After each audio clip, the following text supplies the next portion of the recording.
ముక్తి కోరక ఆత్మలో అవగచుచుండే. పులకిత గాత్రుడై మాధవ, మధుసూదన, ముకుంద, మురారి అని ప్రస్తుతించాడు. ఆవు తన దూడకు పాలిస్తూనే మరోవైపు తోడేళ్లతో ఇతర క్రూరమృగాల బారి నుండి రక్షించే విధంగా నీవు సకాములైన వారి కోర్కెలు తీరుస్తూనే మరోవైపు వారి సంసార భయాలను తొలగిస్తావు అంటూ కీర్తించాడు. ఈ స్తుతి వాక్యాలను ఆలకించిన అనాథరక్షకుడు మనస్సులో సంతోషిస్తూ, రాజకుమార, నీ వ్రతదీక్ష అచంచలమైంది, అంటే ధ్రువుడిని అన్నమాట. నీ మనోవాంఛలను గ్రహించాను, అది దుర్లభమైన నీ కోరిక తీరుస్తాను. గ్రహాలు, నక్షత్రాలు, తారాగణాలు, జ్యోతిశ్చక్రము, నక్షత్ర స్వరూపాలైన ధర్ముడు, అగ్ని, కశ్యపుడు, శుక్రుడు, సప్తర్షులు తారకలతో కూడిన దేనికి ప్రదక్షిణం చేస్తుంటారో అటువంటి ధ్రువస్థితిని నీవు 66,000 సంవత్సరాల తర్వాత పొందిదవు గాక. అది ఇంతవరకు ఎవరికీ అందరానిది. 3 లోకాలు నశించేటప్పుడు కూడా అది నశించక ప్రకాశిస్తూనే ఉంటుంది. అటువంటి స్థానాన్ని నీవు అలంకరిస్తావు. అప్పటి వరకు నీ తండ్రి రాజ్యాన్ని నీవు పరిపాలిస్తావు అని వరమిచ్చి శ్రీహరి గరుత్మంతుడిని ఆరోహించి ఆనందంగా వైకుంఠానికి మరలాడు. భగవంతుడి కరుణాంతరంగం విశాలమైంది. అందుకే మనం అర్థించిన దానికన్నా అధికంగానే ప్రసాదిస్తాడు. భగవాన్ శ్రీరామకృష్ణులు ఈ ధ్రువుడి వృత్తాంతాన్ని ఓ సందర్భంలో భక్తుల ముందు ప్రస్తావిస్తూ, నిష్కామ చిత్తంతో భగవంతుణ్ణి ప్రార్థించాలి. అయితే సకామ ప్రార్థన చేయగా కూడా క్రమంగా అది నిష్కామంగా మారిపోతుంది. ధ్రువుడు రాజ్యం పొందగోరి తపస్సు చేశాడు, కానీ దాని కారణంగా భగవంతుణ్ణే పొందగలిగాడు అంటారు. తీరని చింత. బాలభక్తుడు పద్మాక్ష పాద పద్మ పరిచర్య వల్ల ఆశించిన దానికన్నా అధికాధికంగా మనోరథాలు తీరిన సంతృప్తి చెందక చింతిస్తూ తమ రాజ్యానికి తిరుగు ప్రయాణమయ్యాడు. ఈ ఉపాఖ్యానంతా మైత్రేయ మహర్షి ముఖతా వింటున్న విదురుడు ఆశ్చర్యపోతూ, మునీంద్ర, ఎంతో ఉన్నతమైన వరాన్ని ధ్రువుడు శ్రీమన్నారాయణ నుండి పొందాడు కదా, అయినా ఎందుకు తన కోరిక తీరలేదని మదనపడ్డాడు? ఆ ధ్రువుడి మనోవేదనకు కారణం ఏమిటి అని ప్రశ్నించాడు. అప్పుడు మైత్రేయుడు చిద్విలాసంతో, అనగా పినతల్లి తన్ను పల్కిన దురుక్తి బాణ విద్ధాత్పుండగుచు దద్భాషణములు చిత్తమందు తలంచుటం చేసి ముక్తి కోరమికి నాత్మలో వగకూరుచుండే. పినతల్లి దాడిన దుర్భాషలు అనే బాణాల చేత ధ్రువుడి మనస్సు చాలా గాయపడింది. ఆ కటువైన మాటలనే అతడు మాటిమాటికి స్మరిస్తున్నాడు. ఆ కారణం చేత హరి ప్రత్యక్షమైనప్పుడు ముక్తిని కోరలేకపోయాడు. అందుకే మనస్సులో పరితపిస్తున్నాడు అని వివరించాడు. ధ్రువుడి దిగులు.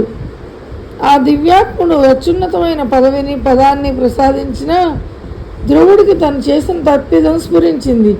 ఏది అర్థించాలో అది అర్థించక అల్పమైంది అడిగారని అతనికి అర్థమైంది. అదే పరివేదనతో మా భక్తవరేణ్యుడు తన మనస్సులో జితేంద్రియములు మహాత్ములు అయిన సనక సనందాదులు మిక్కిలి భక్తితో ఎన్నో జన్మల సమాధి యోగం ద్వారా ఏ మహానుభావుని చరణ కమలాలను దర్శింపగలుగుతారో అటువంటి అమేయుడు, అవికారుడు, అజేయుడు, ఆద్యుడు, పరమేశ్వరుడు అయిన శ్రీహరిని అనవసరమైనవి కోరుకున్నానని పశ్చాత్తాపడ్డాడు. నేను షణ్మాసంబులు భజించి తత్పాద పద్మఛాయం ప్రాప్తించియు భేద దర్శనైతి.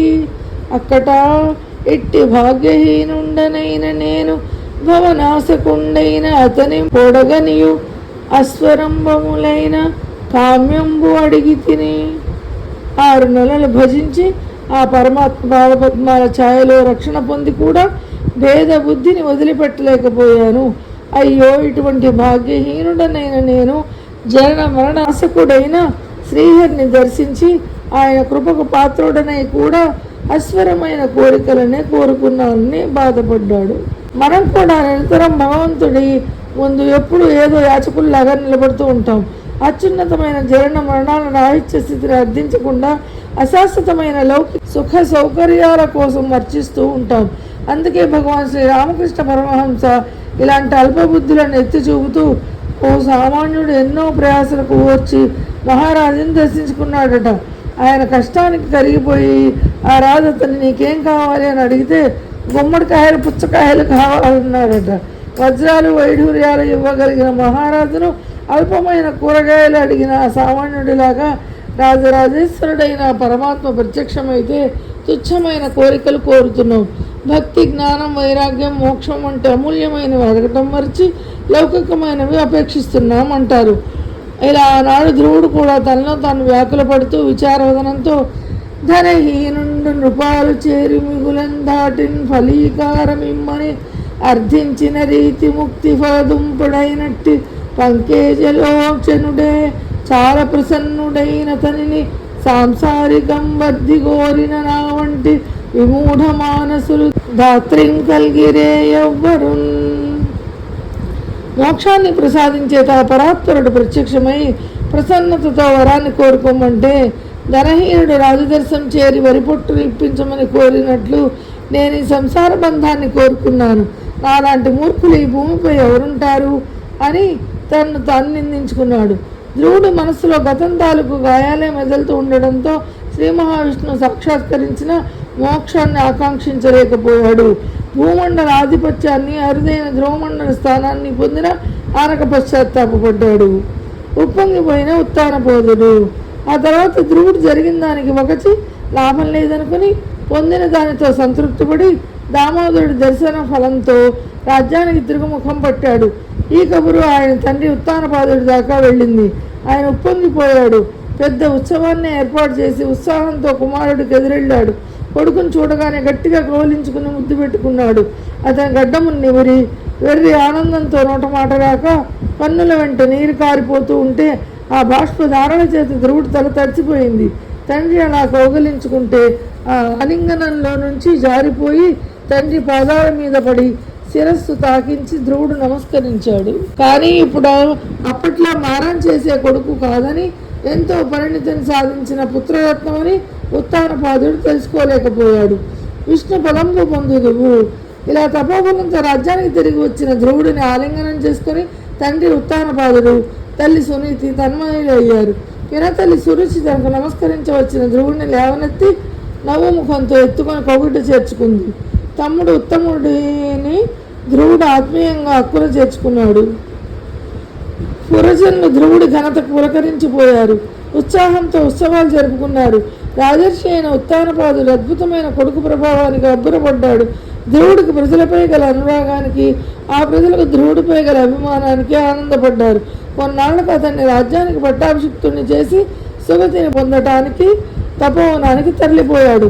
యుక్త వయసు రాగానే ఆ భక్త శిఖామణి వివాహితుడై 3 కుమారులు, కూతురితో రాజ్యాన్ని సుభిక్షంగా పరిపాలించసాగాడు. ధ్రువుడి సోదరుడు ఉత్తముడు వేటాడడానికి హిమవత్పర్వత ప్రాంతంలో అడవికి వెళ్ళి అక్కడ ఒక యక్షుని చేతిలో నిహతుడయ్యాడు, అంటే చనిపోయాడు. అతని తల్లి సురుచి పుత్ర శోకంతో అరణ్యానికి పయనమై అక్కడ కార్చిచ్చు మంటల్లో చిక్కి మరణించింది. తమ్ముడు మరణవార్త విని ధ్రువుడు దుఃఖావేశాలతో మంచు కొండల్లోని యక్షులపై యుద్ధానికి వెళ్ళాడు. భీకరమైన పోరుతో ఆ యక్షులను మట్టిపెట్టేందుకు నారాయణాస్త్రాన్ని ప్రయోగించాడు. అస్త్రం నుండి ఉద్భవించిన వాడి బాణాలు ప్రత్యర్థులను క్రూరంగా సంహరించసాగాయి. ధ్రువుడు విజృంభణకు విస్తుపోయి తాత స్వయంభూ మనువు ఋషులతో కలిసి ప్రత్యక్షమయ్యాడు. హితవు చెప్పిన తాత.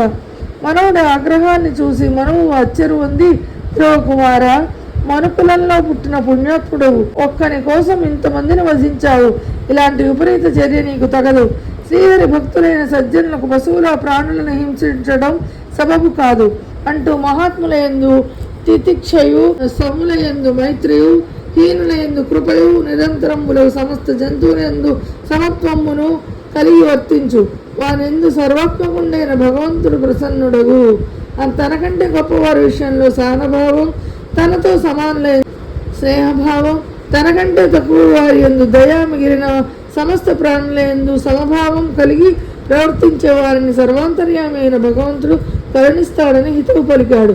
మనువు మాటలపై గౌరవంతో ధ్రువుడు యుద్ధాన్ని విరమించి రాజ్యానికి వెనుదిరిగాడు. గొప్ప గొప్ప యజ్ఞాలతో పాటు భూరి దానాలు చేశాడు. ప్రజారంజకంగా రాజ్యాన్ని పాలించాడు. పుణ్యం కొద్దీ భోగాలు అనుభవించాడు. ఆ తర్వాత కొడుకుకు రాజ్యపట్టం కట్టాడు. అనంతరం మను నిపుడంత భృత్యజన మంత్రి పురోహిత బంధు మిత్రనందన పశువిత్త రత్న వనిత గృహరమ్య విహార శైల వారి నిధి పరీత భూతల హరిద్వీప ముఖ్య పదార్థజాలముల్ ఘనమతిచే అనిత్యములుగా అనిత్యములుగా తలపోసి విరక్త చిత్తుడై మనువుతో సమానుడైన ధ్రువుడు సేవకులు, మంత్రులు, పురోహితులు, బంధుమిత్రులు, సంతానము, పశువులు, సిరి సంపదలు, రత్నాలు, స్త్రీలు, గృహాలు, క్రీడా పర్వతాలు, విశాలమైన రాజ్యము, గుర్రాలు, ఏనుగులు తదితరములైనవన్నీ అనిత్యాలని బుద్ధి కౌశలంతో భావించి విరక్తి చెందాడు. గృహస్థ ధర్మానికి ధ్రువుడు పరమ ఆదర్శం. రాజుగా ఎంత రాజసాన్ని అనుభవించాడో ఋషిగా అంత వైరాగ్యాన్ని అలవర్చుకున్నాడు. భగవాన్ శ్రీ రామకృష్ణ పరమహంస ఇలాంటి వైరాగ్యాన్ని అలవర్చుకోవాలి అనేవారు. అందుకు రాజర్షి అయిన జనక మహారాజును ఉదాహరణగా చూపుతూ, ఘోరమైన సంసార దుఃఖాలు, తాత్కాలిక కష్ట నష్టాల వల్ల వ్యక్తితో కలిగే మంద వైరాగ్యం శాశ్వతమైంది కాదు. కానీ అందుబాటులో ఉన్న ఐహిక భోగాల అశాశ్వతాలని, తుచ్చమైనవని గ్రహించడం చేత కలిగే తీవ్ర వైరాగ్యం సర్వోత్తమమైనది అనేవారు. దిగి వచ్చిన దేవదూతలు. విరక్తుడైన ధ్రువుడు తన నగరాన్ని వదిలి పుణ్యభూమి అయిన బదరికాశ్రమంలో అచంచలమైన భక్తితో పద్మనేత్రుడైన భగవంతుణ్ణి ఆరాధించాడు. అప్పుడు ప్రకాశవంతమైన విమానం ఆకాశం నుండి ధ్రువుని దగ్గరకు దిగి వచ్చింది. అందులో నుండి మనోహరులైన ఇద్దరు విష్ణుకింకర్లు ప్రత్యక్షమయ్యారు. వారిని చూసి ఆ విష్ణు భక్తుడు శ్రీమన్నారాయణ నామాలను స్మరిస్తూ నమస్కరించాడు. అప్పుడు ఆ దేవదూతలు, నీదు పితరుల చేతను నన్యుల చేతను అన్నధిష్ఠంబును జగద్వంజంబును అభక్త జనాతి దుర్జయంబును అయినట్టి విష్ణు పదమ్మును పొందుదువు.